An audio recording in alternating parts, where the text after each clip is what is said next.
दोस्तों नमस्कार। दोस्तों क्या आप कल्पना कर सकते हैं कि अच्छे दिनों का वादा करने वाली सरकार के राज में आपकी बचत यानी आप जो संकट के समय के लिए या फिर भविष्य के किसी काम के लिए पैसे बचाते हैं वह पिछले 50 साल में सबसे कम हो जाए?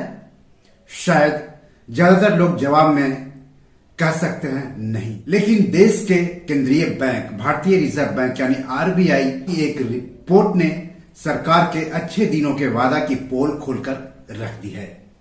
हद तो तब हो गई जब सरकार ने इस रिपोर्ट पर हैरानी करने वाली सफाई दी है। तो आरबीआई की यह रिपोर्ट क्या है और रिपोर्ट पर सरकार ने क्या सफाई दी है, ये सब जानेंगे हम इस एपिसोड में आगे।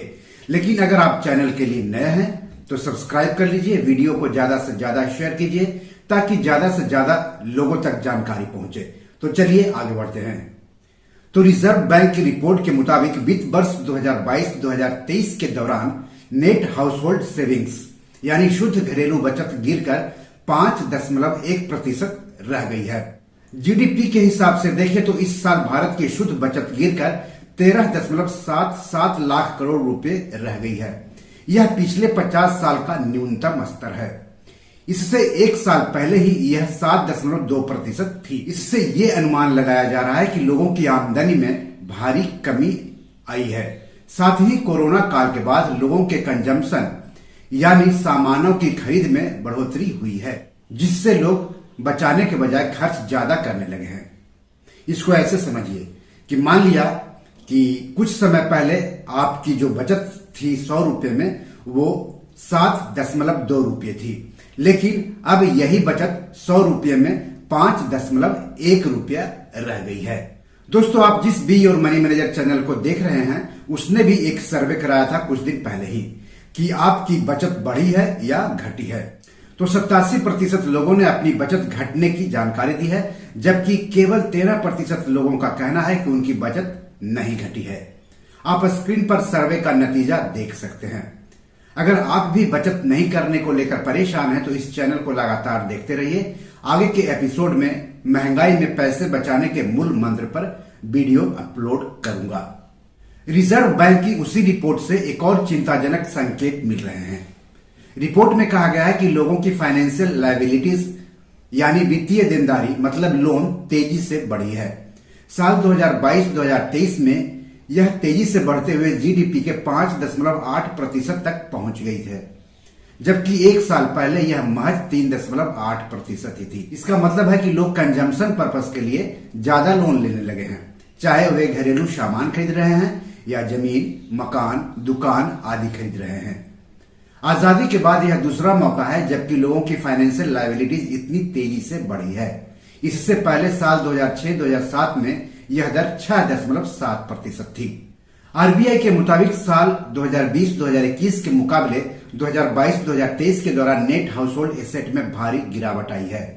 साल 2020-2021 के दौरान शुद्ध घरेलू संपत्ति 22.8 लाख करोड़ रुपए की थी, जो कि साल 2021-2022 में तेजी से घटते हुए 16.96 लाख करोड़ रुपए तक गिर गई। साल 2022-2023 में तो यह और घटकर 13.76 लाख करोड़ रुपए की रह गई। इसके उलट फाइनेंशियल लायबिलिटीज की बात करें तो हाउसहोल्ड डेट या कर्ज बढ़ोतरी ही हो रही है। साल 2021-2022 में यह जीडीपी के 36.9% थी, जो कि साल 2022-2023 में बढ़कर 37.6% तक पहुंच गई है। कुल मिलाकर रिपोर्ट से संकेत मिल रहे हैं कि लोगों की बचत घटी है, लोगों पर कर्ज बढ़े हैं और लोगों की घरेलू संपत्ति में भारी गिरावट आई है। इसका कारण नहीं जानेंगे तो इसका कारण भी जान लीजिए। तो इसके कारणों पर नजर डालें तो बचत घटने और कर्ज बढ़ने के पीछे बढ़ती महंगाई और बढ़ती महंगाई को काबू में करने के लिए आरबीआई द्वारा लगातार महंगा किए जा रहे लोन का बहुत बड़ा हाथ है। रिजर्व बैंक ने जो हाउसहोल्ड एसेट और लायबिलिटीज के आंकड़े जारी किए हैं वह अर्थव्यवस्था की तत्काल विकास क्षमता के बारे में चिंता पैदा करते हैं। जानकारों का कहना है कि प्राइवेट कंजम्पशन यानी निजी उपभोग पर जोर देने की जरूरत है। उनके मुताबिक आने वाले दिनों में निजी उपभोग से ग्रोथ को मिलने वाला समर्थन अनुमान से कमजोर रह सकता है, भले ही निजी पूंजीगत व्यय चक्र देने में देरी होती दिख रही हो। दूसरी ओर सरकार घटी बचत, बढ़े लोन से संबंधित आरबीआई की इस रिपोर्ट पर कुछ और ही कहानी कह रही है। केंद्रीय वित्त मंत्रालय का कहना है कि विभिन्न वित्तीय उत्पादों के लिए उपभोक्ता की बदलती प्राथमिकता घरेलू बचत में कमी का वास्तविक कारण है और यह किसी परेशानी का संकेत नहीं है, जैसा कि कुछ मीडिया में प्रसारित किया जा रहा है।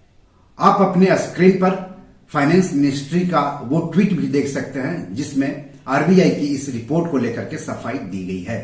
फाइनेंस मिनिस्ट्री का कहना है कि दरअसल जून 2020 और मार्च 2023 के बीच घरेलू सकल वित्तीय परिसंपत्तियों के स्टॉक में 37.6% तक की बढ़ोतरी हुई है और घरेलू सकल वित्तीय देनदारियों के स्टॉक में 42.6% तक की बढ़ोतरी हुई है।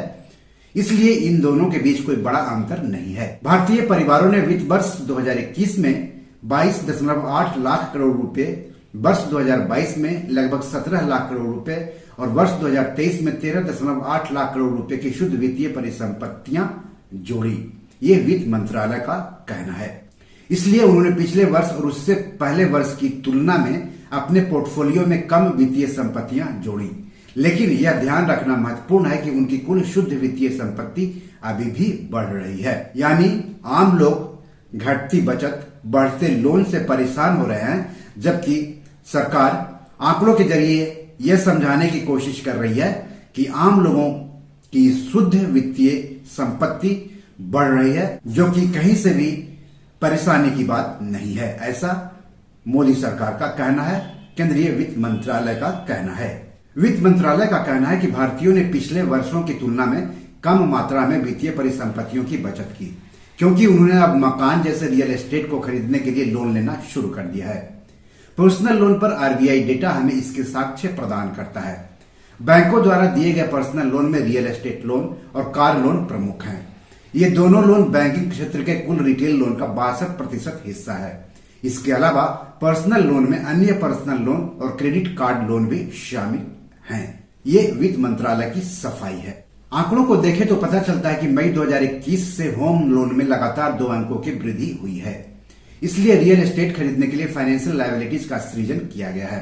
अप्रैल 2022 से साल दर साल के आधार पर कार लोन भी दोहरे अंक में बढ़ रहे हैं और सितंबर 2022 से इसमें 20% से अधिक की वृद्धि हो रही है। इसलिए घरेलू क्षेत्र में स्पष्ट रूप से कोई समस्या नहीं है।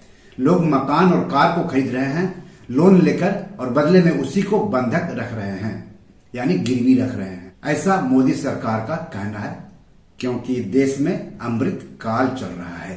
दोस्तों, आपने बचत लोन पर आरबीआई की हालिया रिपोर्ट को भी जाना और उस रिपोर्ट पर मोदी सरकार की सफाई भी जाना। इस पर आप क्या सोचते हैं? कमेंट बॉक्स में जाकर हमें जरूर बताएं। इस वीडियो या लोन, बचत, निवेश, पैसों से जुड़े कोई सवाल हो तो जरूर पूछें।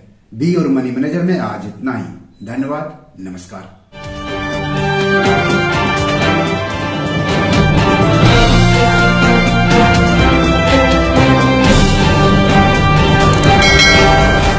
दोस्तों, ये मेरी 7 किताब है जो कि amazon.com पर पब्लिश है। आप इसे डाउनलोड करके पढ़ सकते हैं।